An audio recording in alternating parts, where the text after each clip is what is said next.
मराठी भाषेला आता महत्त्व राहिले नाही. अरे देवा, काय परिस्थिती आली. कुठे गेला तो मराठी वाडा. काय वाटेल त्या छत्रपती शिवाजी महाराजांना. हो हो, आम्ही मराठीतून बोलणार. आपल्या मराठी भाषेत गोडा आहे. त्याचा पाया संत ज्ञानेश्वरांनी रचला आहे.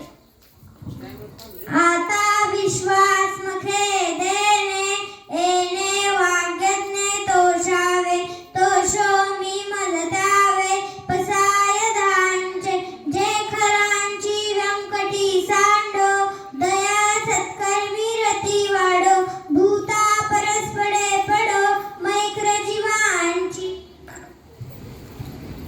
मराठी भाषेला कवी कवयित्री लेखक लेखिकांनी सजवले व मराठी भाषेला राजभाषेचा सन्मान दिला आहे.